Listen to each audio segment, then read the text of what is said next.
marketing lo que ha hecho ha sido copiar a la psicología. ¿Que la gente piensa así? Pues lo voy a utilizar para hacer dinero. Que la gente piensa así, lo voy a utilizar para hacer dinero. Entonces debemos ser muy responsables. Nosotros como consumidores, esto que estoy haciendo aquí va a tener un rédito en mi vida. ¿Qué tipo de rédito va a tener y hacia dónde me va a encaminar? Y debemos entender que si no somos conscientes de ello, también nosotros podemos caer en esa pérdida de la ética. Hostia, yo creo que deberíamos tener un pensamiento crítico y decir, este me ha dicho esto, este me ha dicho esto, vale, ahora me voy a hacer yo mi propia composición con esto. Y si no conoces todos estos sesgos, muy probablemente estés cayendo ya en todos. Uno de los mayores referentes en desarrollo personal y gestión emocional de España. Vamos a hablar de la ética en el marketing, de lenguaje corporal, de ejercicio y cómo beneficia nuestro desarrollo profesional y personal. Hoy está una vez más con nosotros Pedro Vivar. Lo que le pasa al ser humano es que le cuesta levantar la mano con la inconformidad, por inercia y por ciertos sesgos que funcionan de forma automática, porque parece que está mal decir que tienes tiempo, porque lo que mola es decir, no tío, no tengo tiempo, no puedo. Porque al final vivimos en el mundo de la productividad. Que la mejor productividad que puedes hacer es no estar ocupado para tomar mejores decisiones. Que hay muchas personas que sin que sean conscientes entran en el burnout, y el burnout no es por arte de magia, es porque tú estás enfrentando la vida aquí pidiéndole una medalla cuando a lo mejor tú lo que quieres es un abrazo y no lo sabes expresar. Lo que nosotros hacemos en programación neuromotriz es que el ser humano, en lugar de estar en la tarea, vuelva a estar en el cuerpo ejecutando la tarea.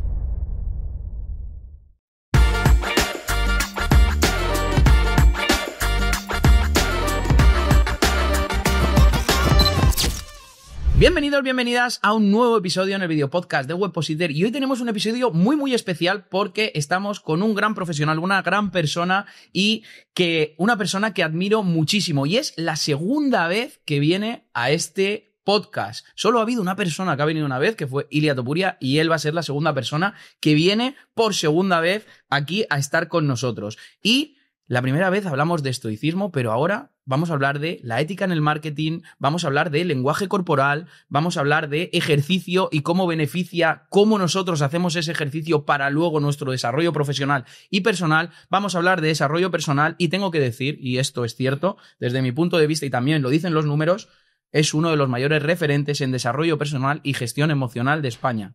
Hoy está una vez más con nosotros Pedro Vivar. ¿Cómo estás, tío? Pues estoy con un colega, así que estoy fetén, tío. Bueno, muchísimas gracias. Nada, gracias a ti por venir. Es todo un honor y que al final, como has dicho, o sea, que me hayas colado aquí, ¿no? Entre las personas que más has sentado aquí contigo, de verdad que me honra, no sabes cuánto. Oye, esto nace también porque estábamos en una conversación, tú y yo, que estábamos hablando de marketing digital, tal, y salió la palabra ética.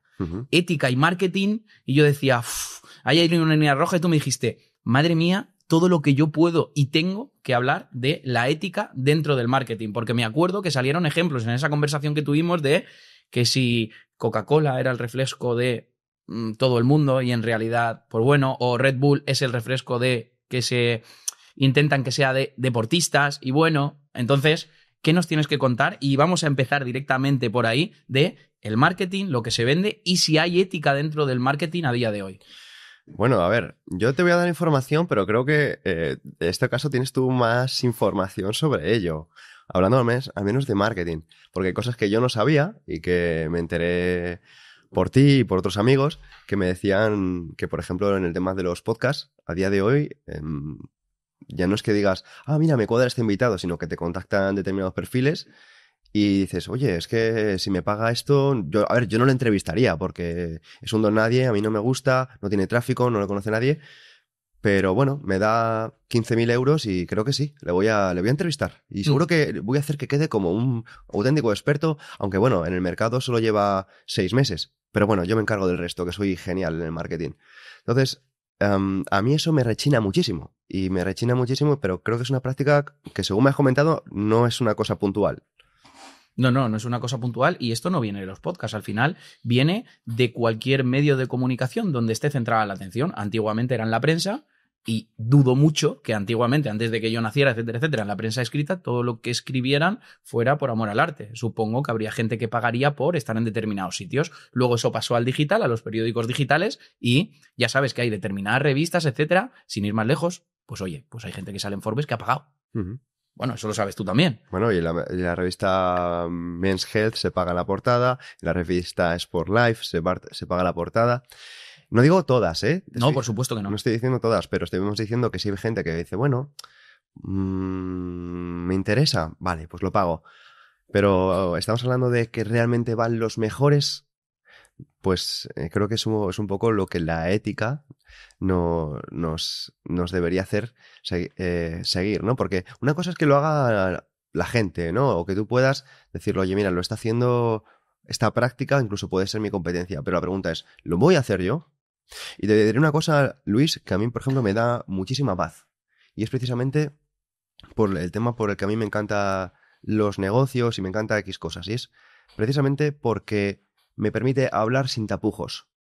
Como yo no le debo nada a nadie y como a mí no me da miedo que mañana diga, no, pues Pedro ha tenido una práctica que es irregular o ha hecho cosas que no están guays a nivel de marketing, pues vengo y hablo aquí contigo y hablo de ética, pero no de mí. O sea, no quiero hablar de mí, porque yo al final soy una persona y es muy probable que haga algo mal. O sea, es muy probable que haga algo mal tarde o temprano, sino sencillamente para reconducir a personas en un camino en el que ellas mismas saben que deberían seguir si miran a largo plazo. Porque el tema de la ética muchas veces sucede que lo hacemos porque nuestra cabeza es espectacular, seguidos por la amígdala. La amígdala, que es, digamos, esta parte de nuestro cerebro que se activa cuando tenemos miedo, cuando no somos suficientes, cuando estamos muy estresados, es la que nos hace que perdamos esta ética. La amígdala es lo que nos acerca más a nuestra parte, digamos, salvaje, lo menos humano, y nos aleja de la parte racional, de lo que nos acerca, digamos, a lo que nos permite pues colaborar o comerciar en lugar de que tú me robes o yo te robe a ti, o que yo te agreda o que violentemos, ¿no? entre nosotros. Por tanto, decir que no pasa nada porque haya sucedido alguna vez, pero que debemos entender que si nos callamos estamos cometiendo una injusticia si no hablamos de estas cosas. Por eso lo podemos hablar sin decir el pecador. No vamos a decir ahora mismo hemos mencionado a lo mejor un par de revistas, pero porque son tan notorias que no le va a salpicar, ¿no? Pero no vamos a meternos a hablar de qué podcast lo hace y qué podcast no, sino a comentar que realmente es una cuestión en la que si nosotros no nos callamos y dejamos las cosas así, es el consumidor el que va a salir perjudicado, es el consumidor el que está consumiendo algo, escuchando algo, creyendo que lo que le están diciendo es totalmente real, cuando realmente hay matices. A mí que me traigas un experto en esta dieta y me diga que esta dieta es la mejor y que este sistema para descansar es el mejor, pues me parece muy peligroso si no se dice que puedes estar sesgado. Entonces a mí me encanta, si volviendo una vez más a la filosofía clásica, un término que se llama el epoqué. Ostras, no sé lo que es. Epoqué viene a decir el hecho de no presentar un juicio o no opinar, pero no opinar desde el sentido de que podemos estar equivocados.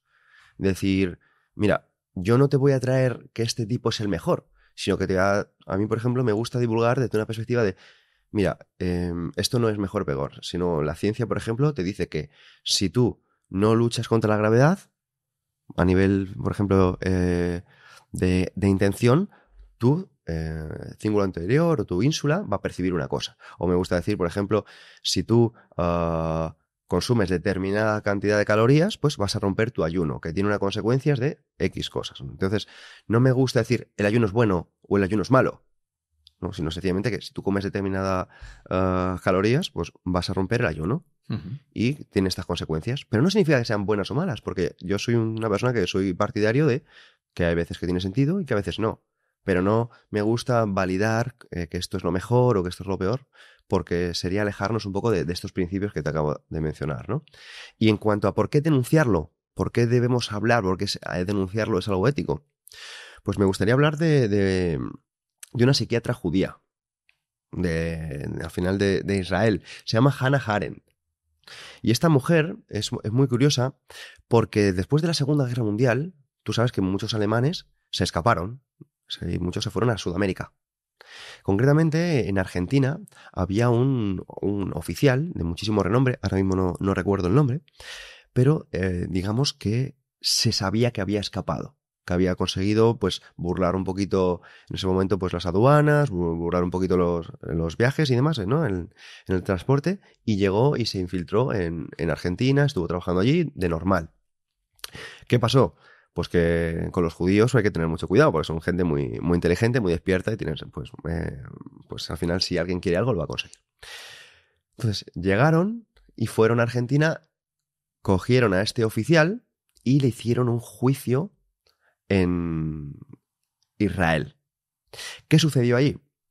Bueno, pues lo que sucedió fue que le preguntaron esta psiquiatra, le dijo que por qué había hecho lo que había hecho, ¿no? Querían estudiar la naturaleza del mal, querían estudiar qué había detrás de personas que habían sido capaces, imagínate, de asegurarse de que los trenes llegasen a tiempo, asegurarse de que las balas tuvieran munición para cargarse a estas personas, de que metieran al mayor número de personas posible en una cámara de gas, o sea, digamos de algo que es terrorífico, ¿no? Algo que al final un ser humano para hacerlo tiene que cruzar una barrera en la que, digamos, sabe que no está haciendo algo bien, ¿no?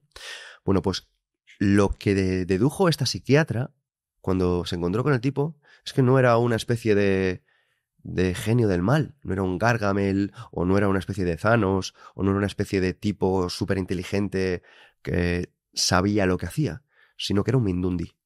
O sea, imagínate el típico Mindundi que te pueda venir a la cabeza, que te dice, pues a ver, a mí es que me dijeron que esto es lo que había que hacer porque si no hacíamos esto, pues todo se iba a ir a estropear y todo se iba a hacer fatal y todo. Entonces tú te estás esperando un testimonio de un genio maligno y te estás encontrando un Mindundi que te está diciendo que, pues que a él le habían dicho que había que hacerlo así porque si no las cosas no iban a salir bien. Entonces un tipo que no pensaba por sí mismo. Y ahora un pequeño corte para agradecer a nuestro sponsor Rayola Networks, empresa de hosting profesional con la que llevamos ya más de 7 años trabajando y donde alojamos la mayoría de nuestras páginas web y recomendamos a muchos de nuestros clientes. Ahora seguro que te estás preguntando, ¿y por qué lleváis tantísimos años confiando en Rayola Networks? Pues mira, muchos son los motivos, pero oye, aquí te quiero dar 4 principalmente que a mí me parecen los más relevantes. Y voy a empezar precisamente por el que me parece el más importante, que es el soporte, algo que yo valoro mucho. Tiene un soporte 24/7, ya sea por ticket, ya sea por llamada, te asisten, te recomiendan y cuando realmente tienes un problema de verdad, ahí está Rayola Networks para solucionártelo. Y esto, de verdad, es algo que les hace una compañía diferencial dentro de su sector. El segundo punto, y ojo, no menos importante, es por sus infraestructuras escalables y por sus soluciones personalizadas. Así que ahora puedes crecer sin ningún tipo de limitación técnica, que es algo que muchas veces pues solemos tener problemillas con eso. El tercer punto, tienen un centro de datos en Madrid con las últimas tecnologías y muy muy baja latencia. Y el último punto, velocidad y seguridad, que es lo que siempre estamos buscando cuando alojamos nuestra página web. Así que estos son los 4 motivos y muy importante, antes de que termine esta pequeña interrupción, oye, tenemos un 20% de descuento en cualquier contratación nueva para toda la gente que nos seguís aquí en el podcast. Así que, si queréis alojar una nueva página web, si tienes una página web y no sabes dónde alojarla, pues lo tienes que alojar en el mejor sitio. ¿Y cuál es el mejor sitio? Rayola Networks. Haces clic en el enlace de la descripción y te vas directamente. Y sabes encima que tienes un 20% de descuento. Y si ya eres cliente y quieres hacer una nueva contratación, no te preocupes. Haces clic y tendrás en una nueva contratación un 20% de descuento. Así que, ahora sí, seguimos con el episodio. Y esto, al final, hay estudios, por ejemplo, de Solomon Asch, que esos se hicieron en los años 50, posteriormente, en los que ya se demostró que el ser humano es gregario. Pero se demostró, y con todo esto al final, que está muy relacionado a leyes de la misma época, que lo que le pasa al ser humano es que le cuesta levantar la mano con la inconformidad. Y que podemos estar ahora mismo en una sala, Luis, llena de personas que a lo mejor no quieran hacer un plan, que nadie lo va a decir. En plan, imagínate, muchas veces, y esto seguro, yo he caído, 1000 veces. A lo mejor alguien dice, oye, ¿os apetece que vayamos el fin de semana? Me lo invento. A Segovia. Y tú dices, sí. Pero luego te encuentras y dices, y a lo mejor tú dices que sí, y te dices, yo no quiero ir a Segovia. Pero no dices, no quiero ir a Segovia.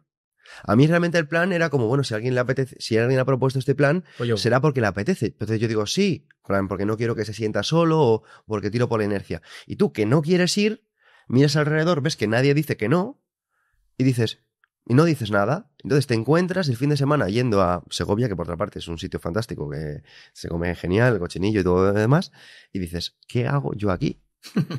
Y entonces, a veces... No, estás invirtiendo un tiempo que no quieres invertir ahí por otros. claro, O por inercia. Por inercia y por ciertos sesgos que funcionan de forma automática. Porque tenemos un montón de sesgos, Luis, que tú lo sabes, que funcionan de forma automática.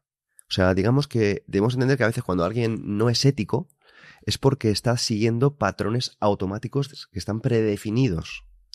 Y debemos entender que si no somos conscientes de ello, también nosotros podemos caer en esa pérdida de la ética. También nosotros podemos caer en hacer algo que no nos apetece, ir a un sitio que no queremos, trabajar en algo que no nos gusta, decidir las vacaciones en un sitio que no nos entusiasma, o incluso pues decir, bueno, es dinero fácil, a mi audiencia tampoco le va a dar más o menos lo mismo, ¿no? Ya, pero yo entiendo que al final esto es un podcast, ¿vale? Nosotros tenemos una responsabilidad con para la audiencia y aquí hay dos partes. Es nuestra parte de saber filtrar a las personas que traemos. Nosotros seleccionamos y llamamos a gente, igual que te hemos llamado a ti o a la persona que está esperando ahora o a gente que ha venido, como también recibimos un montón de solicitudes y las filtramos. Oye, hay algunas que son interesantes y otras que no son interesantes, pero al final, desde nuestra parte intentamos trasladar información con un montón de filtros, que además tengo también un amigo que es suizo, que cuando yo no llego a ese nivel le digo, hostia, y esta persona y me hace de filtro también, pero también la audiencia tiene que tener un pensamiento crítico y decir, aquí han pasado, me lo invento, 3 médicos y cada uno te está diciendo una cosa diferente. Hostia, yo creo que deberíamos tener un pensamiento crítico y decir, este me ha dicho esto, vale. Este me ha dicho esto, vale. Este me ha dicho esto, vale. Ahora me voy a hacer yo mi propia composición con esto. Eso es mi opinión, que no sé si está bien o mal. Vale. Que es lo que yo intento hacer siempre. Claro, mira, primero, yo estoy totalmente de acuerdo con eso. O sea, y de hecho, desde por ejemplo, yo tengo una filosofía bastante anarquista, ¿vale? Entendiendo anarquista, porque me gusta que los tratos sean espontáneos, que no haya que no estén sujetos a yo te debo algo, tú me debes algo, o que haya un tipo al que nosotros, por ejemplo, las relaciones entre países son anárquicas. Por ejemplo, una relación que pueda tener España con, por ejemplo, Suiza, es anárquica. O sea, no hay un país que esté por encima de España y Suiza gestionando la relación. La relación que pueda tener, por ejemplo, Argentina y Chile es anárquica. Ellos hablan y no hay un país por encima que diga debéis hacerlo de esta forma. No, ellos mismos se entiende que son, en este caso, países desarrollados, civilizados y que pueden conversar. Por ejemplo, tú cuando vas a salir con tu chica, aunque no estés casado, por ejemplo, es una relación totalmente anárquica, porque en un momento puedes decir, oye, mira, no quiero seguir. Y continúas. Y al día siguiente dices, oye, mira, que quiero seguir, ¿te parece que sigamos? Y ahí negocias y eso para mí es lo que es la anarquía y lo que yo defiendo. Entonces, el punto es que yo parto desde que entiendo, como tú estás defendiendo, que esto debería darse por hecho. Debería darse por hecho que tú, como dice por ejemplo el profesor Bastos, tengas de base que te van a estafar. Por ejemplo, yo voy a un... Me lo invento, ¿eh? Y digo estafar como que pongas lo peor de lo peor, ¿no? Sí. Vas a una carnicería y tú ya partes de la base, ¿vale? O al menos si fueras inteligente o siguieras un poquito esta filosofía de que el carnicero, si tú no lo conoces, si tú no sabes, si no sabes la relación que tiene contigo, él va a querer darte lo peor por el mejor precio, ¿vale? Y lo mismo si vas, por ejemplo, al tipo de la agencia de marketing. Él te va a dar lo peor por el mejor precio para él. Y ve así lo mismo, ¿no? Entonces tú partes desde la base de que todo el mundo va a querer obtener el máximo resultado. Por ejemplo, una marca de suplementación que te dice esto es un 80% de proteína. Y a lo mejor yo parto de la base y digo, bueno, es un 80% pero ¿de qué proteína? ¿Proteína de qué tipo? ¿Y el otro 20% de qué es? Claro, y el otro 20% de qué es. ¿Y qué me estás metiendo aquí, no? Entonces, cuando tú dices, yo no me fío de una regulación, yo no me fío de nada, realmente tienes este escepticismo. Y yo, por ejemplo, lo comparto. Yo parto la base de que la gente va a buscar el máximo beneficio para ellos. Entonces, sí que esto puede decir, no, pero tú piensas que el hombre es malo o no. No, yo pienso que las personas buscan el máximo beneficio para ellos. Y que como no hay ahora mismo un castigo, realmente no hay un castigo para el que lo hace mal verdaderamente, pues muchas veces hay que ir con 3 ojos, por decirlo de una forma, ¿no? ¿Cuál es el punto? El punto, en mi opinión, es que que yo tenga esa mentalidad no significa que la tenga así mi madre. Y va, por ejemplo, voy a contratar a este entrenador personal y ya me doy cuenta de que este entrenador personal sabe lo que ella necesita, o sea, lo va a tratar bien y se va a asegurar de que no se lesione. Pues ella piensa que no, pero de repente, pues me duele la espalda, ay, pues me duele el codo, ay, pues me duele la pierna o tengo dolor de cabeza. Y yo, que no creo en la casualidad, pues digo, oye, pues obviamente este tipo te ha vendido que está preparado cuando no lo está. ¿Y cómo lo denuncias eso? Pues un poco que yo creo que con esta mentalidad, ¿no? Con esta mentalidad de escepticismo. Pero yo creo que la mayoría de personas en general no es como nosotros, es más como mi madre. Tiene la idea de que, pues mira, voy a ir a este técnico, es que me va a hacer una página web genial y me cuesta esto. Uh-huh. Vale, dices, bueno, pues a lo mejor, aunque te cueste más, paga a otro que tenga más reputación, porque así seguramente no te equivoques. Y de eso va muy en relación la ética. Vimos que, en mi opinión, como una ética que va muy a corto plazo. Pero yo creo que la misma mentalidad que has definido para el vendedor la tiene el comprador. El vendedor quiere sacar el máximo rendimiento con lo mínimo, pero es que el comprador también quiere gastarse lo mínimo para sacar lo máximo. Claro. Entonces, en ese compendio que yo digo, es donde al final surge ese problema. Pero, insisto, ojo, y esto es una opinión, no sé si la compartes, que a que se pague porque alguien venga a un podcast, yo no lo veo mal. El problema no es el dinero. El problema es que por el dinero tú metas a esa persona. Claro, y el problema también, en mi opinión, es que eso no se sepa. Exacto. En mi opinión es que tú no sepas uh-huh. que, me lo invento, María Alonso Puig ha ido gratis, uh-huh. me lo invento, pero José, el entrenador, ha pagado 15.000 euros para vender que el mejor método para entrenar es 4-4-5, me lo invento. Uh-huh. Y dices, vale. Que además en las plataformas de podcasting, en este caso en YouTube, estás obligado, tienes que poner arriba contenido promocional. Si te patrocinan, si es algo por lo que te han pagado, etcétera, etcétera. Entonces tienes que ponerlo. Por eso digo que, oye, alguien viene a este podcast que no ha pasado nunca, pero puede pasar, y dice, oye, yo te pago por ir al podcast, yo lo veo, lo filtro y digo, coño, pues es alguien que yo lo traería sin pagar. Si a mí me paga, esto cuesta dinero, perfecto. Ahora, yo te voy a decir que tú has pagado por esto. Tú sabrás si quieres venir. Claro, ¿vale? Pero por ejemplo, mira, tú lo sabes, al final es ser inteligente, es jugar a largo plazo y tener una estrategia. En mi opinión, la falta de ética es una falta de estrategia. Porque Total. Tú lo sabes, ¿no? Hay un chico que se llama Adrians, que se vive en Andorra. Sí, sé quién es. Por eso. Y que tiene un podcast también y tiene un canal de YouTube muy grande. Exacto. Y ese tipo tiene una estrategia que es excelente, en mi opinión. Uh-huh. Porque, vamos a contar aquí públicamente, la estrategia es, él no tiene anunciantes como tal, uh-huh. Lo que tiene es, te hace el curso gratis, uh-huh. pero el curso está patrocinado por la persona que va a colaborar. Exactamente, que te manda de pago. Entonces él no necesita poner anuncios, no necesita hacer promociones, no necesita vender a la audiencia, porque ya ha conseguido vender a la audiencia que está patrocinado por la persona que patrocina el curso gratis. No necesita ni hacer el curso. No necesita ni hacer el curso. Te está vendiendo el curso uh-huh. gratis, uh-huh. porque el curso lo está pagando el patrocinador. Eso es. Entonces, es digamos, darle una vuelta uh-huh. al mercado y aportar, hacer un win-win-win. Uh-huh. Y encima que su ética esté totalmente limpia, porque no se moja haciendo algo de, oye, no, mira, este vídeo está pagado por esto. Eso es. Y está hecho así. Entonces es como...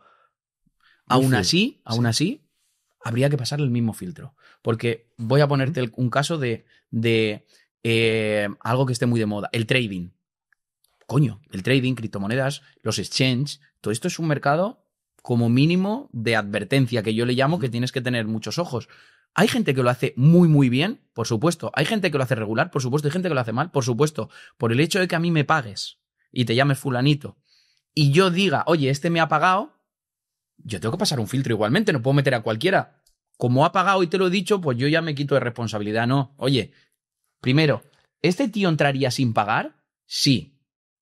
entonces sí lo meto pagando. Claro. Esa es mi filosofía, si se le puede llamar filosofía ética, etcétera, etcétera. Es decir, nosotros recibimos un montón de verdad, pero todos los días, todas las semanas... Sí, yo lo recibo. O sea, yo recibo para venir al gente podcast. que me dice, oye, ¿cuál es tu fee para sacarme? Y yo digo, ¿qué? Que no dejes Y no- esto. Porque me gusta mucho tener la libertad. Por ejemplo, Séneca, Ujú. ya sé que el podcast de estoicismo era el otro, pero Séneca decía que... Que lo vamos a enlazar aquí, perdona que te corte. Si queréis ver un podcast de estoicismo de 2 horas y media, aquí. Séneca decía que tu autonomía iba por delante del dinero. Y él lo sabía porque él había perdido la suya. O sea, Séneca había obtenido un montón de riqueza, un montón de dinero, y lo hacía con un conocimiento de causa porque él lo había vendido al emperador, a Nerón, en ese momento, ¿no?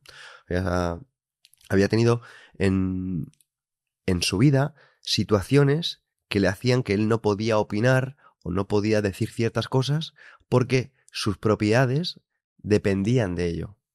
Y mira, te voy a poner un ejemplo que yo he observado en los últimos años de esto que te estoy contando.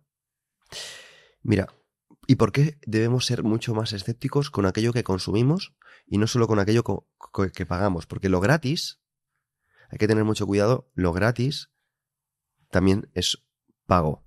Lo gratis es marketing, tío. Claro. Que alguien esté viendo aquí lo que estamos haciendo nosotros. Esto es marketing. Es marketing. Claro. Está pagando con su atención. Claro.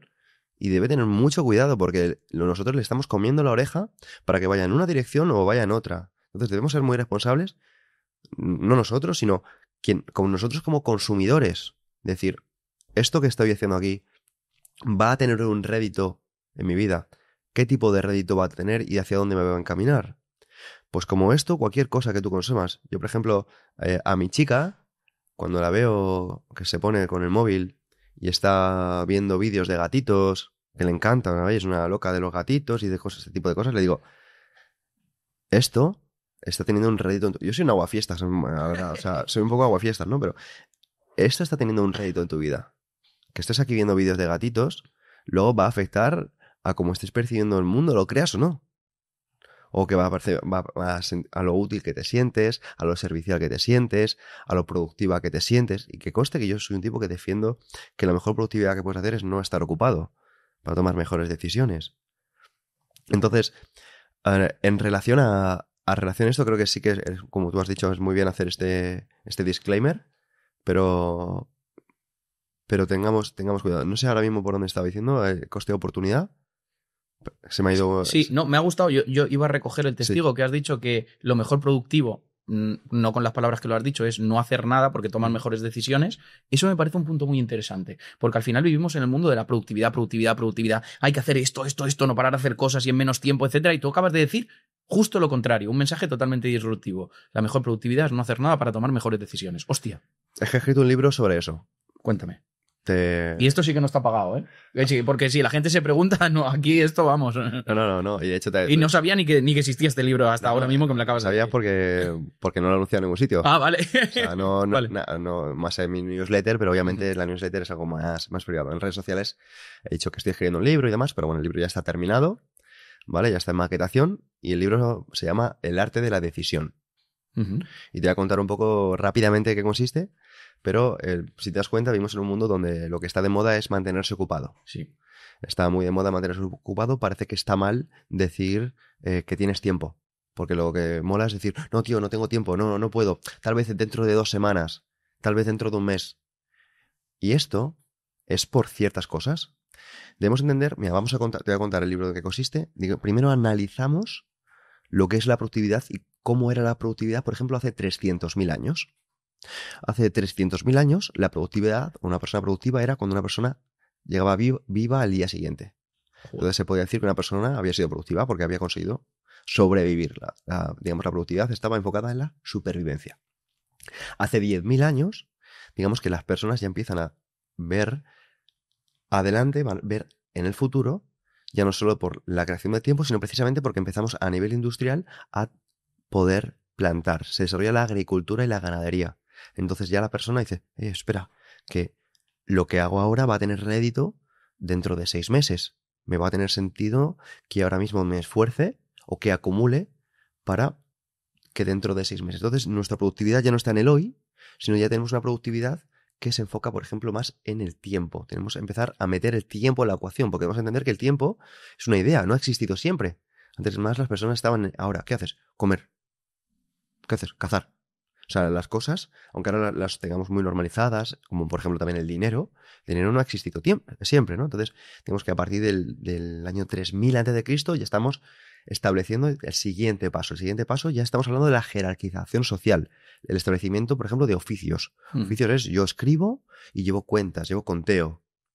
Que también, esto por ejemplo, los egipcios, el desarrollo de la escritura no es porque sí, sino el desarrollo de la escritura también está para poder llevar el conteo de impuestos. O sea, que no creamos que esta es una cosa que se aparece en la escritura porque el ser humano sea un genio porque sí, sino porque realmente quería un beneficio a nivel de quienes manejan un poquito las sociedades, ¿no? Este desarrollo jerárquico y este comercio ya es el que empieza a ver que la productividad ya no depende solo de tu tiempo y lo que haces con tus propias manos, sino lo que haces con tus habilidades, comerciando con otros a través de todo esto. Entonces ya empezamos a introducir otro concepto de productividad. Estamos hablando del año 3000 a.C. De ahí, para ser un poquito más conciso, pasamos al siglo XIX con la revolución industrial. Y ya empezamos a meter la mecanización, el taylorismo, al meter, digamos, la ciencia en lo que es la gestión del tiempo. La ciencia empieza por primera vez a estar en la gestión del tiempo. ¿Qué ocurre? Entonces dices, bueno, voy a estar 6 horas produciendo este tipo de contenido. De contenido me estoy diciendo, por ejemplo, ruedas. Esto me va a hacer volantes, me va a hacer... Y a partir de aquí digo, bueno, pues con esto y esto, creo esto otro. Soy mucho más eficiente. Claro. Y mola mucho porque hacemos la diferencia entre efectividad y eficiencia. Y para ello, por ejemplo, te cuento la historia del nudo gordiano de Alejandro. Tú sabes que Alejandro era el emperador que por primera vez unió Grecia y se fue a conquistar la India. Fue, digamos, el primer emperador grande, ¿no? Después de Jerjes. Pues lo que hizo este señor fue, antes de ir a la India, había como una especie de maldición, en el cual, si no se podía deshacer un nudo, no se podía ir a la India. Entonces Alejandro fue y dijo, ¿cuál es la mejor forma de deshacer el nudo?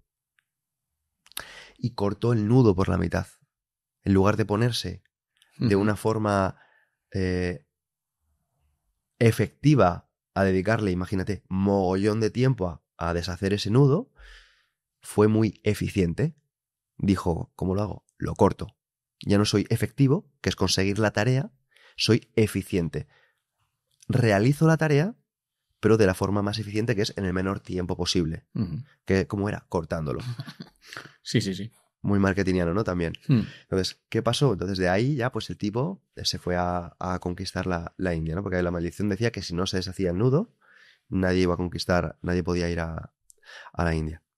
Entonces, el punto es que el libro de lo que trata es de qué sesgos hacen que tomemos las decisiones, ¿no? Por ejemplo, te hablo desde, imagínate, la ley de los cristales rotos, el sesgo de disponibilidad, el sesgo del presente, como te diría, la falacia de McNamara, que por cierto, la falacia de McNamara es, o si quieres que te hable de alguno concreto. No conocía ninguno, imagínate. Sí, soy neófito en todos estos temas. Bueno, entonces tú seguramente conozcas más el sesgo de anclaje, a lo mejor si me lo cuentas sí, pero por el nombre no. Sí, el efecto de anclaje, por ejemplo, es muy sencillo, ¿no? Si yo te digo... mira, te voy a vender mi coche. Esta mañana me estaban pidiendo 150.000 por él. Pero a ti, porque somos colegas, te lo dejo en 35. Vaya pedazo de descuento me has hecho. Claro. Por algo será. Claro. Entonces tú dirás, un anclaje es, he metido en tu cabeza 150.000, entonces te he dicho 35 y dices, 35.000 por un coche de segunda mano, barato. ¿Pero por qué? Porque previamente le he introducido a tu cerebro una información para sesgarlo y a partir de aquí darte otra información que no tenga nada que ver para manipularte. Y si te fijas, esto es lo que se hace en los cursos. Claro, Dices, eso. el curso vale 5.000 Y además te meto esto que vale 1.000 y esto que vale 1.000 y esto que vale 1.000 y al final dices, todo este valor concentrado son 10.000 euros, pero te lo dejo en 300. Y tú dices, ¿pero cómo me lo vas a dejar en 300? Esto Claro. lo habrás visto 1.000 veces, ¿no? Claro, 1000 veces. Sí, de hecho, se utilizan. De Ujú. hecho, yo, por ejemplo, investigando de toda esta información, que son mecanismos de procesamiento de información. Recuerda que el ser humano, muchas veces, debemos olvidar que no actúa como quiere. Por eso pues ponemos el despertador o nos tomamos el postre aunque no tengamos hambre. Actuamos como somos. ¿Qué ocurre? Que como somos, tenemos un montón de mecanismos automáticos que ya actúan o piensan por nosotros. En este caso es el sesgo de anclaje. O, por ejemplo, el efecto halo. El efecto halo puede ser, imagínate, tú ves a una persona que dices, los domingos va al hospital a cuidar niños. Sí. Y tú dices, ¡buah! Ese tipo, qué buena persona es. Y a lo mejor pega a su mujer. Pero tú en tu cabeza, como le has visto que hace una cosa muy buena, pues ya piensas que el resto de cosas las hace igual de bien. O incluso ves a alguien que es muy inteligente hablándote de un tema, pero a lo mejor es un tipo olvidadizo, a lo mejor es un tipo incompetente, a lo mejor es un tipo, ¿entiendes? Del que no te puedes fiar porque no tiene una buena cabeza, pero como es muy diligente y es una persona que tú le ves en una cosa muy bien, pues ya haces ese mapa mental. Por ejemplo, el efecto halo se viene a decir Hitler. Mucha gente no se cree que Hitler fuera vegano o que tratara bien a los niños o a los animales porque fue el responsable de la Segunda Guerra Mundial. Entonces dicen, no, es imposible que fuera vegano, imposible que tratara bien a los niños, imposible que tratara bien a los animales. No, de hecho trataba también a los animales, que los ponía por delante de muchas personas. O sea, ese es el punto, ¿no? Y por ejemplo, el efecto halo también está a la inversa, ¿no? Gente como Gandhi, es un tipo que tú piensas Gandhi, ¿no? Ah, qué bueno era Gandhi, bueno, pues Gandhi, hay extractos en los que se le acusa de ser misógeno, de tratar muy mal a su familia, de tratar muy mal a su mujer, ¿entendemos? Pero claro, tú piensas en Gandhi y dices, no, Gandhi es un tipo de los buenos, ¿no? Entonces, entender que nosotros estamos muy sesgados y que debemos no dejarnos llevar, que viene muy a la línea de lo que hemos hablado antes de la ética, de todos estos mecanismos que nos hacen caer con mucha facilidad. Por ejemplo, la falacia el sesgo de los cristales rotos. Esto debemos entender, mira, si nosotros fuéramos ahora mismo por una calle súper sucia, llena de papeles en el suelo, pues sería muy fácil que si tuviéramos un papel en el suelo lo dejáramos caer. Total, uno más. Total, uno más. Lo mismo pasa si tú vas a Dubái y ves que todo está limpio, que todo está recogido, vas a esta oficina que todo está limpia, que está recogida, y dices, no, aquí voy a preguntar a Luis dónde tiene la papelera. Bueno, la tiene que tener por algún lado porque este sitio está no se te ocurriría tirar nada al suelo. Eso de los cristales rotos viene a decir que si tú te vas a un sitio y te encuentras que tiene un retrovisor roto o un escaparate roto, al final de la semana va a tener 2 escaparates rotos si no lo arreglan. Pero es que al final del mes, muy probablemente, haya violencia en ese barrio. Porque debemos entender que no somos conscientes del impacto que tiene a nivel inconsciente cuando vemos algo desordenado. Yo siempre animo a las personas a que hagan la cama. Porque si no hacemos la cama podemos caer en los cristales rotos. Animo a que no dejes trastos en el fregadero. Porque es que sin querer está impactando tu vida. Ordena todo lo que puedas. Porque va a tener un impacto en cómo haces todo lo demás. ¿En quién te estás convirtiendo? Más sesgos de... Y todo esto tiene mazo que ver con el marketing. Es que todo es mira, el marketing lo que ha hecho ha sido copiar a la psicología. Ha copiado a la psicología, ha copiado a la mente humana y ha dicho, espera, que la gente piensa así, pues lo voy a utilizar para hacer dinero. Ah, que la gente piensa así, lo voy a utilizar para hacer dinero. La psicología ha copiado a la filosofía. Por eso todo esto a mí me ha venido como de cara. O sea, yo me estaba buscando a filósofos, estaba buscando y digo, pero si esto ya lo hablaba Aristóteles. La ética Nicómaco, eso ya lo decía Aristóteles hace muchísimo tiempo. Entonces, el tema es, en el libro hay como 35 sesgos. Joder. Pero luego, por ejemplo, en la toma de decisiones, y por eso se llama así, es que no se trata de mantenerse ocupado. Y en esto, por ejemplo, para ser conciso, porque te podría hablar, por ejemplo, como te voy a hablar ahora, por ejemplo, de la matriz de Eisenhower, que es la más famosa, pero te voy a hablar de las leyes de Parkinson, te puedo hablar de la ley de Illich, la ley de Peirce, te puedo hablar de el principio de reversibilidad, te puedo hablar de Las leyes de Jerkes y Dodson, el estado de flow, o sea, muchísimas cosas que toman un impacto totalmente distinto en cómo encaras el mundo, en cómo encaras tus decisiones, en cómo afecta lo que estás haciendo o el resultado que estás haciendo, incluso cuándo parar lo que estás haciendo. ¿Por qué quiero hablar concretamente de la matriz de Eisenhower? Bueno, la matriz de Eisenhower, en honor a Dwight Eisenhower, que fue presidente de los Estados Unidos, también general en la Segunda Guerra Mundial, viene a desarrollar una matriz que se divide en 4 cuadrantes. Un primer cuadrante, donde estaría lo urgente e importante. Uh-huh. Este urgente e importante, y esto a mí me gustaría, si quieres, aclararlo a la audiencia, ¿qué haría la mayoría de personas, si quieres dejemos una pequeña pausa, si su casa empieza a arder? Dejamos esta pequeña pausa y unos dirían, pues yo llamaría a los bomberos. Mira, hice esta prueba hace poco en un directo en un amigo, y me decía, pues yo cogería un extintor y me pondría a apagarlo, iría a apagarlo lo que... Y yo, mira, tío, lo mejor que puedes hacer si se te pone a prender fuego tu casa es, llamas a los bomberos y te vas a jugar al pádel, o te vas al gimnasio, o te vas a dar un paseo, porque tú ahí no pintas nada. Y el tiempo, esto es una exageración, pero debemos entender que muchas personas están dedicando un montón de tiempo a apagar incendios ellos. Ay, tengo sin tener la capacidad de poder hacerlo. No siendo las personas más ideales para hacerlo. Ay, llega el trimestre de la renta, ¿no? Debo hacerlo. Escúchame. Delégalo en alguien que sea verdaderamente bueno. No lo hagas tú. Pero como eso todo, hay un montón de tareas que son urgentes, que son importantes, que llaman mucho la atención y le dedicamos un montón de energía. Error. Que sea algo urgente o importante no lo convierte en necesario para que lo hagas tú. Luego está que es la matriz 3, que sería la matriz de lo urgente no importante, que ahí está, por ejemplo, la cantidad de personas, por ejemplo, que responden emails. Sí, ¿ves? Vale, es urgente. Ese tipo está diciendo que si le vas a contratar el servicio o no, o que si le vas a vender el servicio o no. ¿Es urgente? Sí. Pero ¿qué pasa?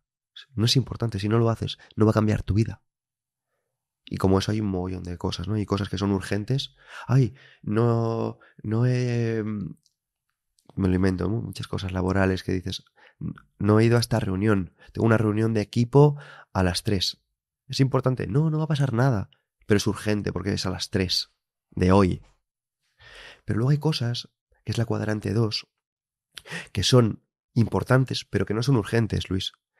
¿Y qué ocurre? Como no son urgentes, las personas por lo general tienden a dejarlas de lado. Ejemplos. ¿Es importante leer? Sí, pero es urgente. ¿Qué pasa si no lees hoy? Nada, ¿verdad? No. ¿Es importante entrenar? Sí. ¿Pero pasa algo si no vas a entrenar hoy? Mañana, pasado, al otro. Mañana, pasado, al otro. Vas a seguir ahí el gimnasio. Claro. ¿Es importante que llames a tus padres o tus seres queridos? Uh-huh. Pero si no les llamas hoy o mañana, ¿qué pasa? Van a seguir ahí. No pasa nada, ¿no? ¿Es importante que te des un paseo o que tomes el sol? Uh-huh. Pero no es urgente, puedes prescindir de hacerlo. Entonces, las personas, como sesgos automáticos, tendemos a alejarnos de lo que es importante por lo urgente. Entonces de repente dices, ¡ay, no he contestado este mensaje! ¡ay, no te he llamado a esta reunión! ¡ay, no he calendarizado esto! O mira, tengo este incendio aquí que es súper importante.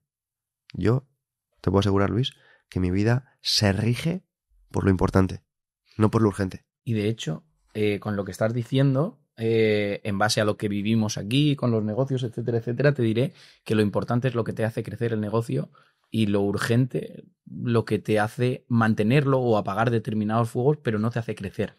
No sé si me explico. En lo que te explicas, pero explícate porque yo te he entendido y a lo mejor no, es que según tú lo estabas explicando, yo decía, es que lo importante en un negocio es lo que lo hace crecer. Ese pequeño paso, o sea, tú dices, leer hoy, leer mañana, leer te va a hacer mucho más culto a lo largo del tiempo, tener más don de la palabra, más lingüística, etcétera, etcétera, pero no va a ser en un día, ni en 2, ni en 3, ni en 4. Pues lo importante dentro de un negocio es, he dado este paso, me hace crecer un poquito, y todo lo importante al final es lo que va a hacer que tu negocio crezca. Lo urgente, que es lo que tú dices, lo puedes delegar en otras personas, en todo el sentido del mundo.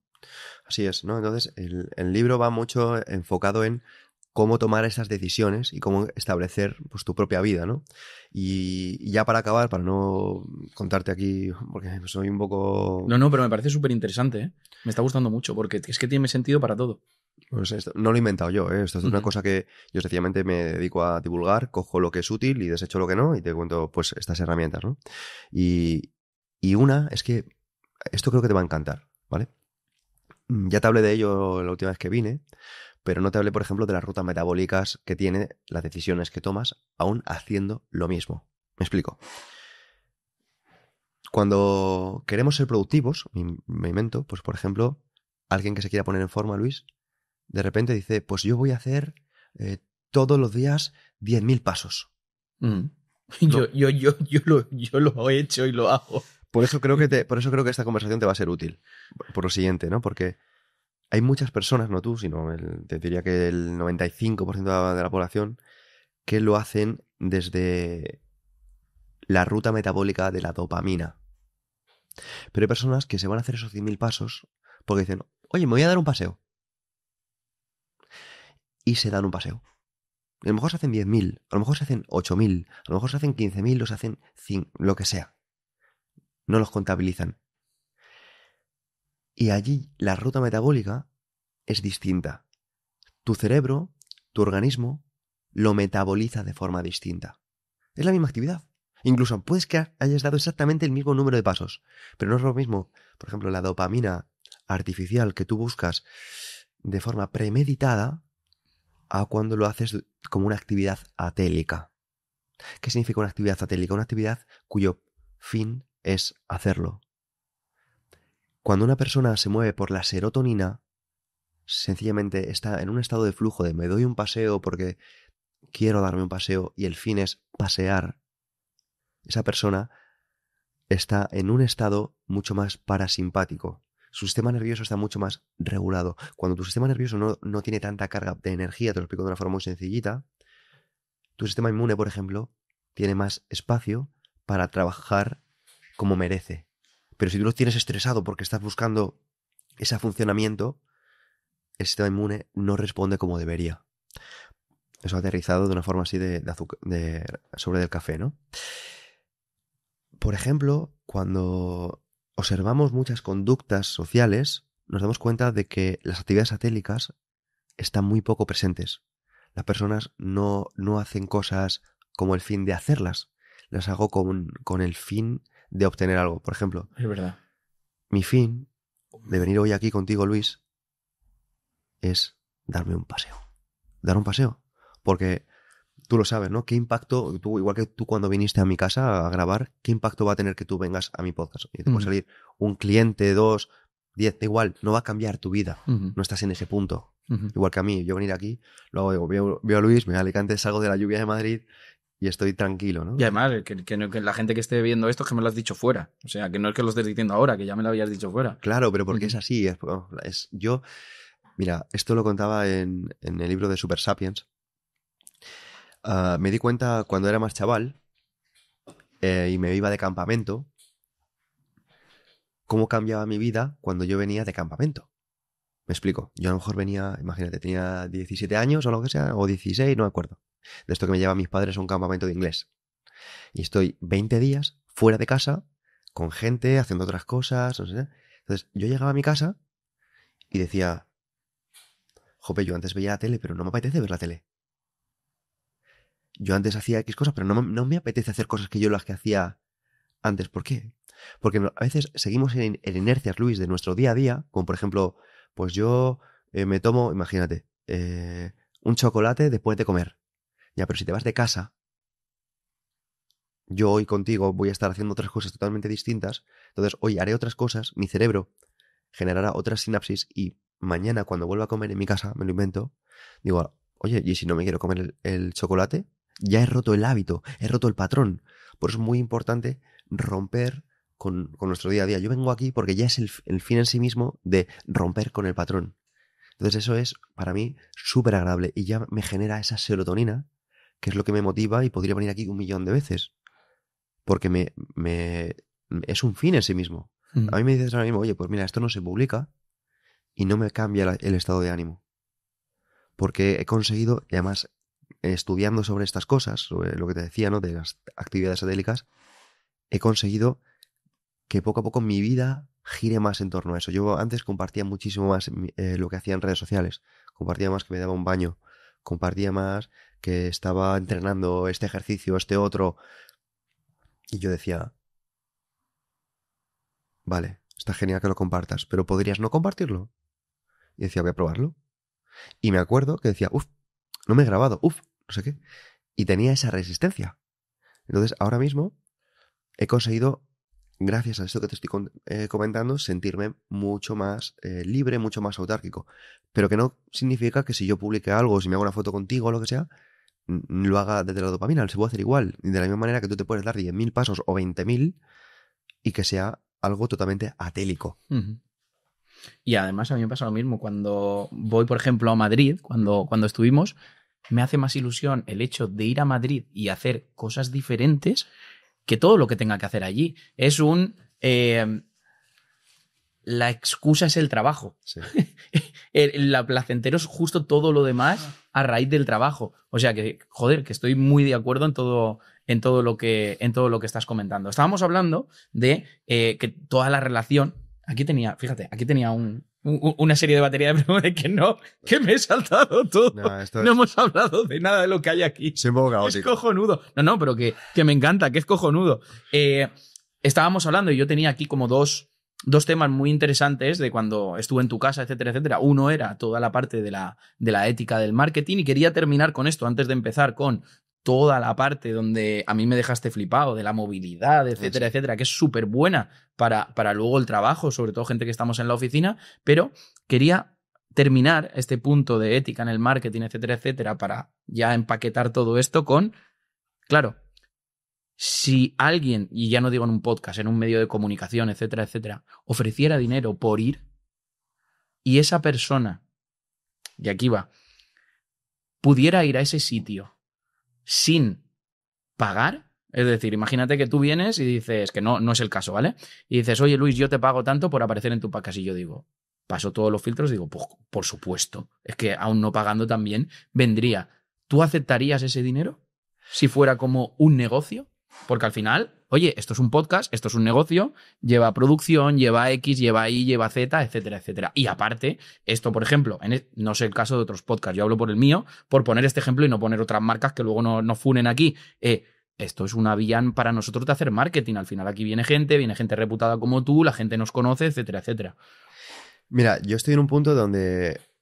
Tu opinión, no lo que tú haces. Desde mi opinión, no necesito hacerlo. Entonces, mi mayor libertad a día de hoy está en mi capacidad de decir no. Uh-huh.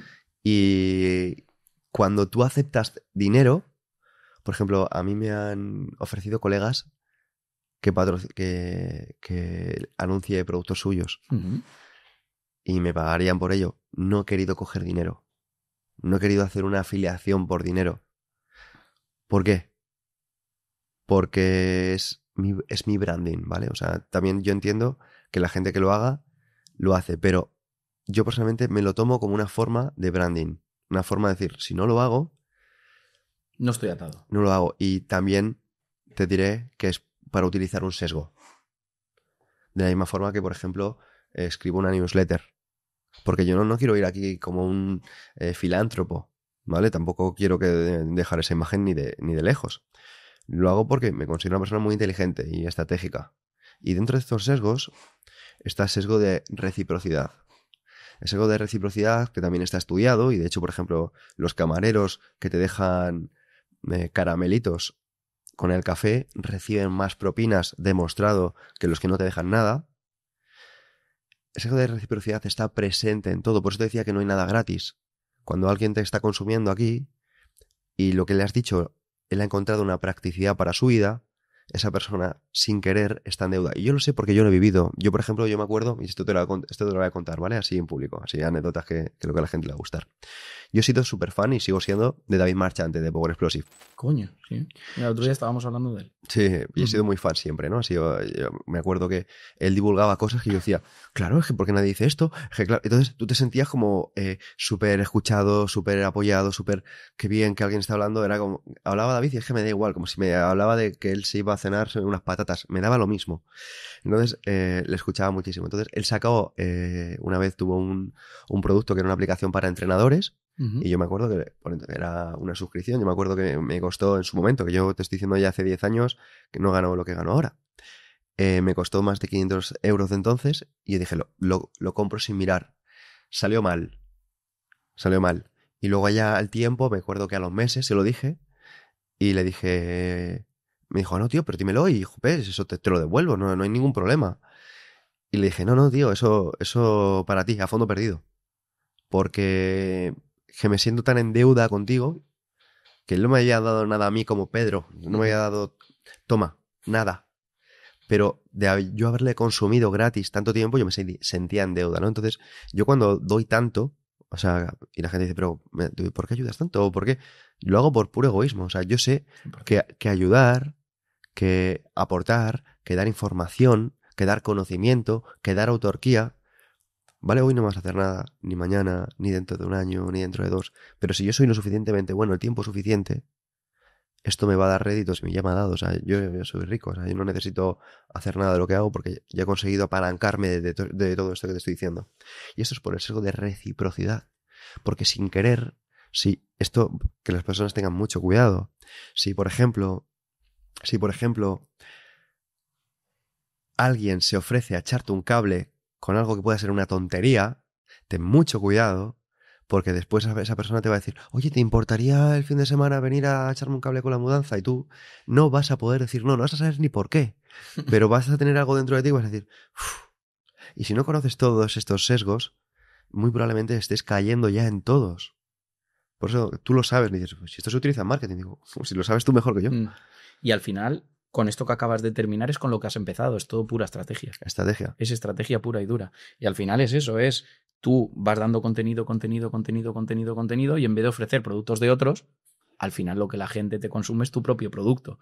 Lo que a mí muchas veces me llama mucho la atención es gente que veo a lo mejor en YouTube, no digo ni que esté bien ni mal, simplemente me llama la atención, en YouTube, en podcast, etcétera, dice, no, si yo hago esto por devolverle a la comunidad, porque yo soy como poniéndose como santos, y para mí eso es engañar un poco a la audiencia. Al final tú haces algo por un fin realmente, si no, a lo mejor estarías haciendo con la bicicleta o estarías haciendo otra cosa. No te estarías exponiendo públicamente a la crítica, a hacer contenidos, a... Y es un gesto, en mi opinión, de arrogancia, desde mi perspectiva. Decía Bruce Lee, yo no puedo enseñarte nada, solo puedo ayudarte a que tú lo aprendas. Y eso va mucho conmigo, o sea, yo aporto información. Entonces, eso a mí me da una sensación de pura libertad. Libertad en el buen sentido de decir, mira, cuando todo va bien y ayudamos un montón, qué guay, pues todo es fantástico. Pero cuando te dicen, pues eres un perro judío, pues no me ha gustado, pues estás totalmente libre. Porque tú no lo has hecho en plan como para obtener nada. Tú lo has hecho porque lo haces porque para ti está bien. Uh-huh. Y ya está. Si a la gente le sirve, bien por ellos. Si a la gente no le sirve, que les den morcilla. Pero no es tu responsabilidad. Y por eso también me gusta mucho hablar de filósofas como Ayn Rand, que para ellas ayudar es un estorbo. O sea, ayudar, de cierta forma, es impedir que la persona lo haga por sí misma. O sea, cuanto más ayudas a alguien, más tonta la vuelves. Uh-huh. Para esto quiero poner el ejemplo de mi amigo Ramón, que es especialista de cine de Hollywood. Es un tipo que está, imagínate, con Johnny Depp, ha estado también hace poco en Gladiator 2, ha estado en Venom. O sea, de hecho es un tipo, si quieres, te lo traes aquí, es un tipo genial, te lo puedes traer, es un especialista de cine de Hollywood. ¿Sí? Sí. Pues eso sería interesante, porque él también tiene es lo mejor que yo he escuchado ese tipo, ¿eh? ¿Mm? Sí. O sea, pues luego cuando terminemos lo dices y lo invitamos aquí al podcast. Pues el tipo Feten, ¿vale? De mis tipos favoritos, lo conocí por mi colega Josué. Pero el tema es que él decía, mira, yo cuando me llevé a mi novia a esquiar, mi novia no esquiaba. Entonces, ¿yo qué hice? Me la llevé a la pista más complicada. ¿Qué pasó? Pues se cayó. Hombre, es que no, si quieres, no te vas a caer, vas a esquiar y no te caes. ¿Qué pasó? Pues que se cayó y fue un tipo a ayudarla a levantarse y dice, que no, que se levante ella. Y claro, él decía, el tipo, cuando lo traigas aquí, el tipo es genial, ¿vale? Pero es un personaje que flipas. Sí, es un personaje que flipas, te va a encantar. O sea, está chaladísimo, ¿vale? O sea, pero bueno, más allá de eso, ¿vale? O sea, es especialista de cine, este tipo de, te digo, en Gladiator, justo hace poco me contaba que las circunstancias que grabaron ahí en Marruecos, calor que flipas, él iba iba a la sauna en los descansos. La gente hidratándose dice, ¿Cómo que la sauna? él iba a la sauna para decir, ¿más calor? Pues más sauna. Este tipo, tú lo vas a ver en Instagram, es Incomodidad Positiva. En verano, que hay ola de calor en Madrid, se pone un anorak y se pone a correr y haciendo retos. Sí, sí. Y en invierno, a lo mejor pasa las navidades de vagabundo. Dice, así luego soy mucho más agradecido con mi trabajo. Es que quiero que lo traigas. O sea, es que... Joder, estoy flipando. El tipo es increíble. O sea, dice, mi trabajo no trabajo. Si esto yo lo haría gratis. O sea, yo pagaría por hacer mi trabajo. ¿Entiendes? O sea, tiene un... El ponerse así, lo tiene. Bueno, pues el caso es que cuando estaba esquiando a la novia le decía que no, que te levantes. Entonces la educó, digamos, de una forma que obviamente no es políticamente correcta, y la mujer acabó bajando. Y ya dice, bueno, si yo bajo esto, pues luego ya se fue a otra más fácil y dijo, bueno, comparado con la roja, esto no es nada, ¿no? Uh-huh. Y es una perspectiva de que la ayuda, aunque está como buena intención, es perjudicial. Y esto lo explica muy bien el profesor Huerta Soto. El profesor Huerta Soto, de la escuela austriaca, dice, perdona, que por suerte está muy vivo, dice que, por ejemplo, todas las ayudas a la pobreza, aunque tienen muy buena intención, lo que están haciendo es favorecer que siga existiendo la pobreza. Porque cuanto más dinero le das a algo, más probabilidad hay de que eso sobreviva. Si tú le das dinero, por ejemplo, a un cocinero, va a estar más tiempo siendo cocinero. Si le das más dinero, por ejemplo, a un cantante, va a ser más tiempo cantante. Claro. Si le das más dinero a un futbolista, va a renovar más contratos. Si le das más dinero a una ama de casa, va a estar en su casa haciendo eso, ¿no? Pero si le das más dinero al tipo que está en la calle, aquí, ¿qué va a estar? Le das 100 euros y ¿qué? ¿Se va a comprar un traje? Y no, se lo va a gastar y va a estar ahí el día siguiente. ¿Por qué? Porque funciona. Y te voy a contar una cosa real en relación a esto, para que veas que esto es real. Mira, hace poco un familiar que tiene una tienda de muebles me decía que recibió, y encima en relación a la reciprocidad, que recibió pues la visita de un señor. Era el tipo súper bien vestido, con un traje, peinado y demás. Dijo, hola, me da mucha vergüenza estar aquí, pero les voy a dar un bolígrafo a cada uno de ustedes, ¿vale? A sus empleadas que tenían ahí. Y al vender en un rato me dan lo que puedan. ¿Qué pasó? El tipo se fue, ¿vale? Y mi familiar, mi tía me decía, se quedó hablando con sus chicas y dijo, ¿pero qué ha pasado aquí? Pero este señor, si viste mejor que nosotros, y es muy elegante, es muy tal. ¿Qué le habrá pasado? ¿Por qué estará así? Uy, ¿entiendes? Se quedó como... Entonces, fueron a dar dinero entre todas, tal... Y a la que volvió, llegó y antes de darle nada le dijo, oye, perdone, ¿usted por qué hace esto? Pero si usted tiene buena planta, pero si usted tiene buena presencia, si usted no sé qué, Dice, no, pero... Dice, no, que se queden. Y el tipo se marchó, quédense con los bolis, déjenme en paz. Y al rato fue a la tienda y como que se derrumbó y dijo, mira, le voy a contar lo que pasa. Es que hace tiempo llegó un tipo a mi trabajo, hizo esto y como yo tenía confianza con él, pues me dijo que se sacaba 500 euros al día. Y claro, yo no lo creía. Yo tenía un buen trabajo, yo estaba muy bien, pero yo no lo creía. Y un día hice la prueba. Actué exactamente como lo hacía él. Con el mismo tono, con la misma forma, con el tema de los bolis. Y me acuerdo que ese día hice un pastón. Y yo no me lo podía creer. Me fui al pueblo de al lado y lo hice. Y entonces, ¿qué hago? Pues me voy a los pueblos de alrededor, a las provincias de alrededor y mendigo, pero me da muchísima vergüenza. A lo que voy es que ya no solo el tema de la reciprocidad como está presente en todo esto, sino como, por ejemplo, pagar a un mendigo, por mucho que te pueda parecer ético y bueno, filántropo, perpetúa que el tipo siga siéndolo. No le des un pez, enséñale a pescar. Joder. Bueno, pues hemos terminado toda la parte de ética, de marketing, etcétera, etcétera. Y quería terminar, ¿vale? Con esa parte, ¿vale? Durante, yo qué sé, 15, 20 minutos, 10, lo que podamos decir, y así dejamos para, si a la gente le gusta lo que vamos a comentar ahora en este último espacio, para un tercer episodio. Madre mía, te voy a traer aquí a vivir. Es que, te lo juro, me encanta charlar contigo porque es que aprendo cada segundo, de verdad. Estuve en tu casa, llevo toda mi maldita vida entrenando y entreno mal. Entreno mal. Entonces, hay una cosa que a mí me libera... Eres efectivo. Efectivamente, Pero efectivamente. no eficiente. Hay una cosa que a mí me libera mucho del estrés laboral que yo tengo, porque al final yo puedo decir, no, yo no tengo estrés, me lo paso bien, todos tenemos estrés, ¿vale? No nos engañemos. Y a mí el hacer ejercicio me libera muchísimo mentalmente, además me gusta, lo disfruto, etcétera, etcétera. Entonces yo llego a tu casa y tú en menos de 3 minutos me desmontas todo lo que yo estaba haciendo toda mi vida y encima eso era súper beneficioso para un montón de cosas laborales. Entonces, si puedes explicar un poco esto, que tenía ahí también otro... un naming ahí, Sí. no me acuerdo, no quiero pronunciarlo yo exactamente. Sí. Cuéntanos un poco y tenemos ahí esa ventana de 10, 15 minutos para que la gente se quede con ganas de más. Vale, mira. ¿Y qué relación tiene con el trabajo? Esto que vas a contar? Primero, a ver, tú entrenas bien, o sea, no quiero que las personas no lo sepan, ¿vale? O sea, o se confundan. No es que tú entrenes mal, pero estamos hablando de que si tú fueras Alejandro Magno, seguirías todavía con el nudo ahí, ¿entiendes? Es verdad. De forma, quién sabe, indefinida, ¿no? Entonces quitando el nudo. ¿Cuál es el punto?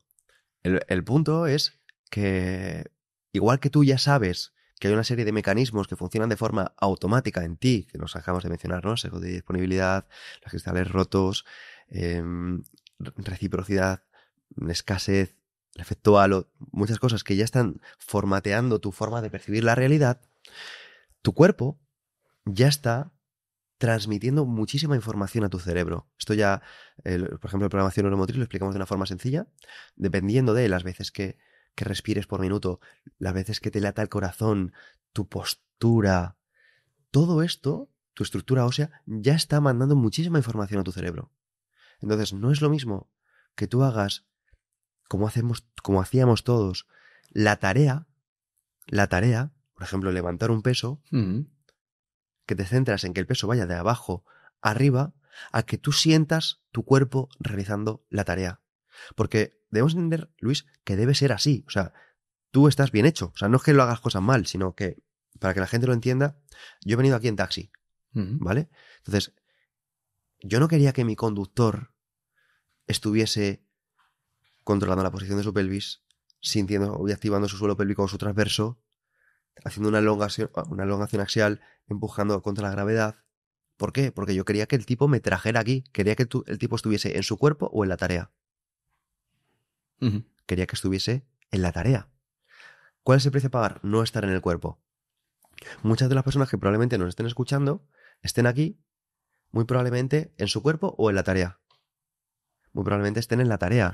Sí. Ya sea estén conduciendo, estén escribiendo una newsletter, estén haciendo lo que sea. Entonces, lo que nosotros hacemos en programación neuromotriz es que el ser humano, en lugar de estar en la tarea, vuelva a estar en el cuerpo ejecutando la tarea. Porque es algo que si tú observas a un bebé está muy en el cuerpo. Un bebé está en el cuerpo y poco a poco comenzamos a estar en las tareas.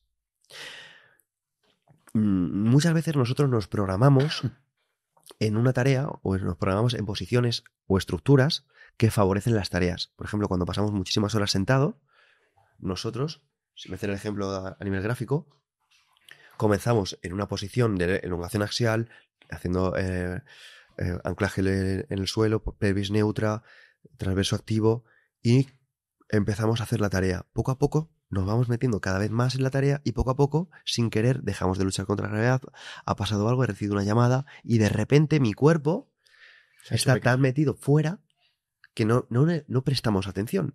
Y de repente, me siento mal, me duele aquí. O voy a entrenar y entreno desde una cadena anteriorizada. Entreno sin luchar contra la gravedad. Entreno sin hacer un anclaje al suelo. Entreno con el foco en levantar el peso, pero no hacerlo desde el núcleo. Y dirás, ¿pero esto no lo saben los entrenadores? Yo diré, mira, los entrenadores... ¿Qué es lo que te pregunté? Claro, los entrenadores lo que hacíamos era seguir una escuela, que es la escuela McGill, que es una escuela antirrotación o antiflexión. ¿Vale? Stuart McGill es un investigador que básicamente es el que por el que nosotros, ¿vale? Todos los entrenadores en su momento, pues le damos mucha importancia a tener la espalda recta. En un peso muerto, espalda recta. En un press de banca, la espalda recta. En un press pull-off, la espalda recta. Tener siempre la espalda de la forma más rígida posible. ¿Qué ocurre? Que eso está muy bien para ser muy bueno en ganar masa muscular o para ser muy bueno en cierta hipertrofia. Pero esto, por ejemplo, se ha demostrado, y para ello están los estudios de Milshift o Bersoshansky, que vienen a decir que el movimiento restringido en máquinas, o el movimiento que implica menos palancas articulares, tiene un efecto negativo en nuestro cerebro. Entonces tú venías y de repente decías, oye, es que a mí estos gestos, porque estuviste trabajando, por ejemplo, con mazas, con clapbells, dijiste, oye, es que esto a mí me cuesta. Claro, me costaba un huevo. Claro, pero porque tú venías desde una posición más de escuela clásica. Entonces, tú estabas muy centrado en la tarea. Entonces, cuando obligabas a trabajar a tu núcleo, que es desde donde deberías trabajar, que es desde tu columna, porque si tú observas un bebé, observas un pez, una serpiente, o incluso un perro, vas a ver que lo que mueven, lo que más es la estructura. Un gato, lo que mueven es más el tronco. Fíjate lo ágil que es un gato. O sea, ¿por qué? Porque lo que mueven principalmente es su estructura, su columna. Y a partir de esa columna movemos la pelvis, movemos la escápula y trabajamos las cadenas cruzadas. Y en lugar de trabajar únicamente en un plano longitudinal, trabajamos con musculatura longitudinal y transversal. ¿Qué implicaciones tiene esto? Pues que no es lo mismo, y tú te has dado cuenta, ¿no? O sea, tú veías cuando yo me movía el peso, que no hacía esfuerzo. No es que yo hiciese fuerza. Nada, tío. Yo sentía fuerza. ¿Por qué? Porque el trabajo es fascial. Y las personas que estén muy acostumbrados a trabajar rutinas divididas, rutinas Wader, rutinas más clásicas, más enfocadas a lo mejor a la tarea, ganancia de masa muscular, a aislar, están alejando el trabajo facial. Que eso es lo que hacía yo. Que es lo que haces tú, pero lo que Bueno, lo hago, sí. Lo que hacen la mayoría de personas, que es trabajar de forma facial. Tú cuando ves, por ejemplo, que estás mucho más cercano a entrenos de deportistas de artes marciales, estas personas trabajan mucho más en bloque. Y de hecho, cuando tú les pones a trabajar de forma aislada, como que dicen, como que les suena hasta raro, como que les cuesta, y dices, hostia, sí.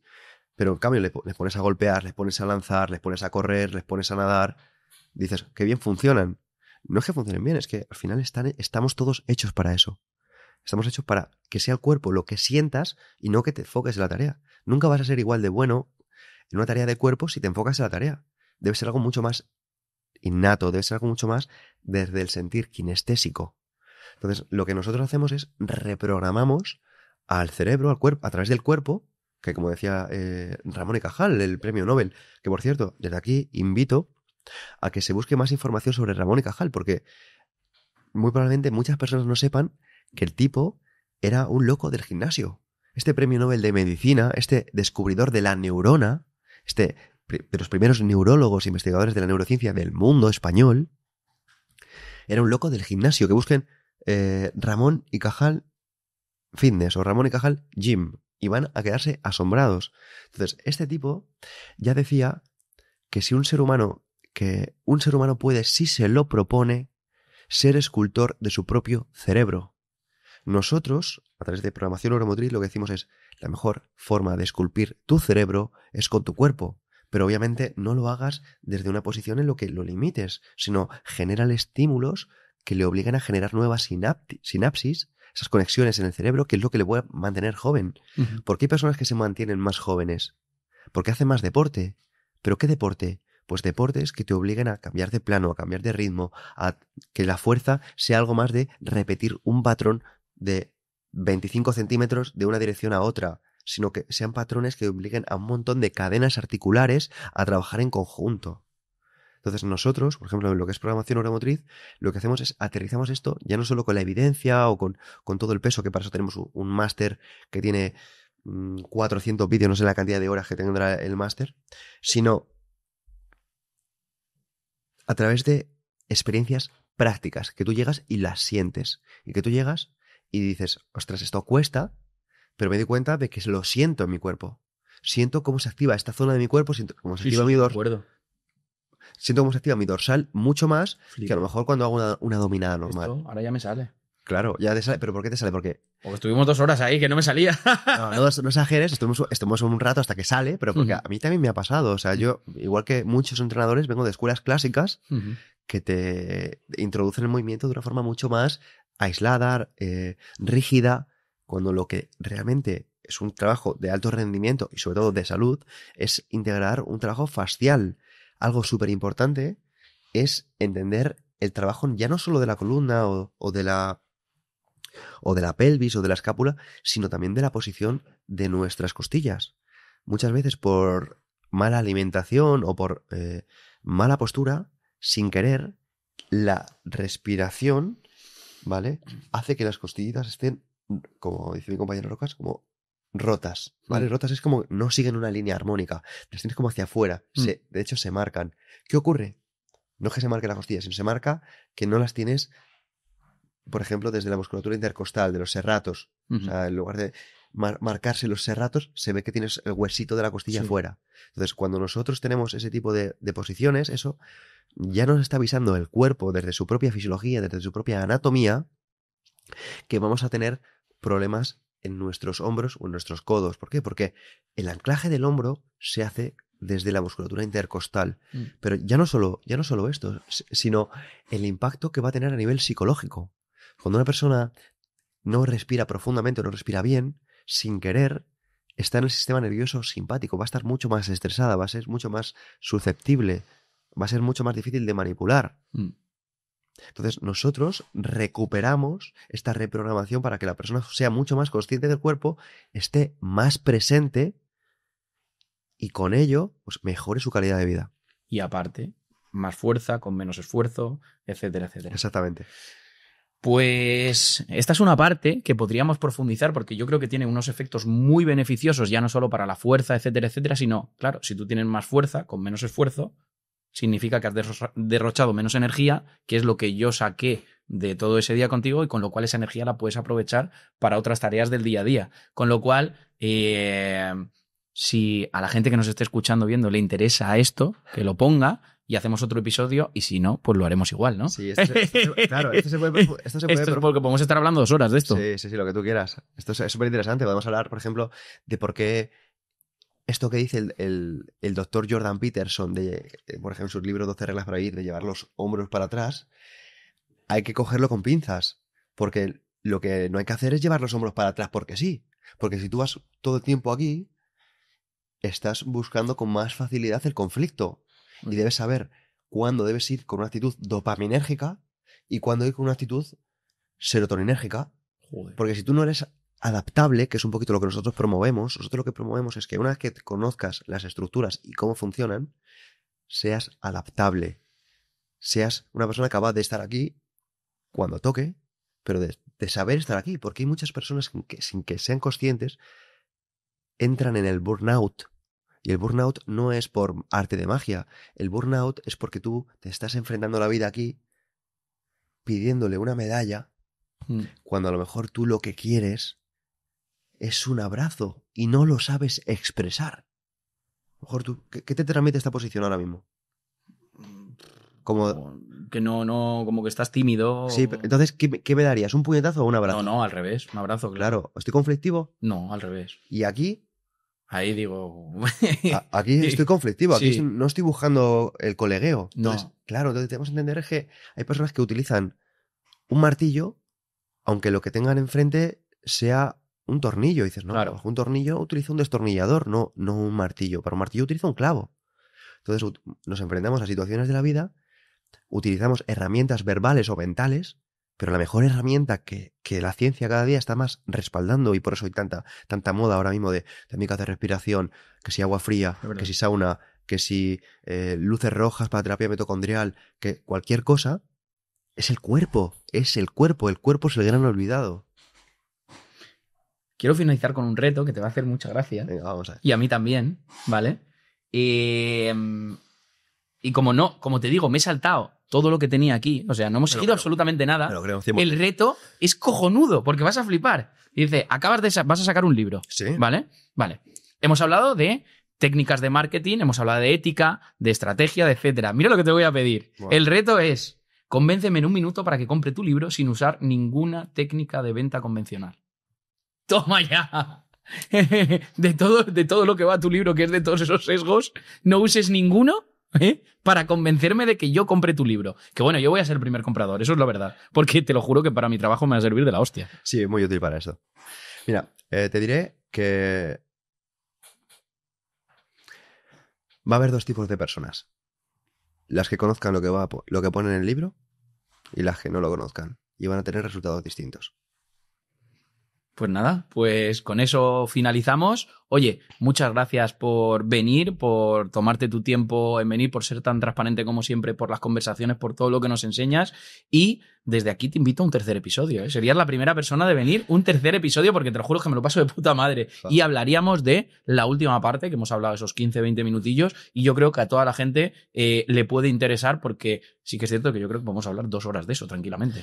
Bueno, hay que decir que eso muchas personas lo saben. Dale Carnegie decía que un buen conversador es el que sabe escuchar. Y yo creo que si te gusta esto es porque realmente eres un gran conversador. Y esto para mí es tener menos mérito de lo que parece, ¿eh? Y es que realmente lo pones muy fácil. Yo no sé el tiempo que llevo aquí, Luis. Ni yo. Pero se me ha pasado volado, tío. Ha sido un placer y de verdad que eres un gran entrevistador, tío. Pues nos vemos en el tercer episodio que hagamos, ¿vale? No sabemos si saldrá dentro de un mes, de 2, de 3, pero vamos a hablar de eso porque nos interesa a todos. Así que nada, nos despedimos y hasta próximos episodios. Chao, chao. Que vaya bien.